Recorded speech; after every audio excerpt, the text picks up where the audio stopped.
Finalmente, parece que a Confraría de Carril conseguirá o seu propósito de celebrar a Festa da Ameixa a fin de semana do 19 ou 20 de agosto. Tras semanas de polémica e diverxencias entre Concello Vilagarcía e Patrón Maior Carrilexo arredor da idoneidade da data ao coincidir co combate naval e o Festival das Revenidas de Vilaxoán, esta mañá houbo un achegamento de posicións durante unha reunión mantida en Rabella entre o Patrón Maior, José Luis Villanueva, a voceira do Goberno local, Tania García, e o concelleiro de Seguridade, Juan Antonio Pérez Callón. O Patrón Maior de Carril saiu considerablemente satisfeito da reunión que durou 1 hora e media aceptando facerse cargo do plan de autoprotección que lle propuxo o alcalde a pasada semana. O Concello ahora parece que ten voluntad, é o que nos di, que ten voluntade de colaborar e que a festa se faga no mes nas fechas señaladas por nós, e que, bueno, nós tendremos que poñer algo tamén da nosa parte en canto a seguridade, elaborar un plan de seguridade. O vamos a facer porque, de feito, tamén xa lle habíamos manifestado nas primeiras entrevistas que habíamos tido co alcalde ao respecto.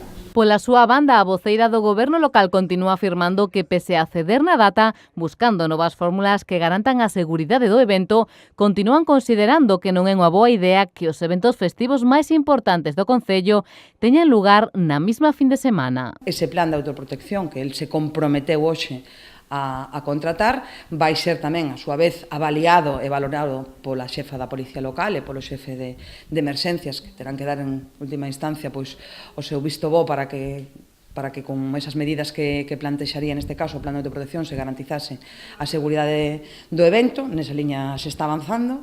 Despois, quedan algúns flecos que temos que ir solventando ao longo destes días para intentar que se celebre con normalidade a Festa da Ameixa. Entre eses flecos está o feito de que Villanueva acepta a proposta do Concello de encargar o deseño do plan, o cal calcula o patrón que non custará máis de 2.000 euros, pero, sen embargo, considera que será o Concello o que se debe facer cargo dos servizos a maiores que se terán que contratar se o plan que se encargue así o especifica na súa execución. Se temos os permisos pertinentes, se fará, independentemente dos medios que poña o Concello ou que poida poñer ou non.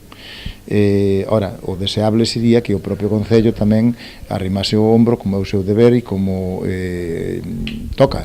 Non creo que o Concello vaya a dar marcha atrás ou darlle a espalda a Carril e á Festa de Carril. Pero a voceira do Goberno local considera que son os organizadores da festa os que se deben facer cargo. En principio van a ter caso mil eles, porque, en todo momento o Concello trasladoulle varias opcións para a celebración da Festa da Ameixa.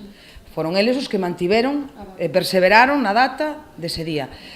Para celebralo ese día, como el di que quere seguir adiante, hai unha serie de condicións que o Concello vai exixir, porque evidentemente non vamos a permitir un acto, unha celebración dun evento, cando non hai medios que garantan a seguridade deste evento. Outro dos puntos nos que aínda hai discrepancia dentro deste primeiro entendemento entre Rabella e Confraría é a intención da organización da festa de celebrar unha verbena nocturna con orquestra na praia, algo que o Concello non ve con bos ollos. Podería haber algún problema polo paso dos trailers que fan de escenarios ás orquestas polas dificultades que tería para acceder á praia por enriba do paseo marítimo. É un problema que llevemos certa dificultade, que, iremos vendo como se solventa e, dende logo, insisto, sin autorización de costas non vamos a permitir esa actividade. En todo caso, xa lles digo que estamos vendo, valorando as consecuencias que poida ter ese paso dese tráiler por Vilagarcía. Aquí non se variou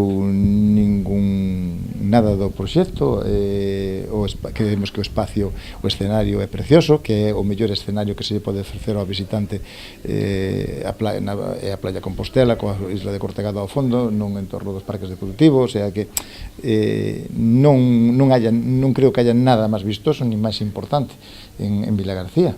Nestes momentos, segundo asegurou o patrón, están á espera aínda da autorización de portos. Villanueva cree que de chegar a un acordo co Concello non haberá problema ningún para conseguir ese permiso. Desde o Concello engaden tamén que de cara ao ano que ven, para evitar que a situación se repita, insisten en que hai que tentar evitar desde xa a coincidencia nas mesmas datas das celebracións máis relevantes do municipio.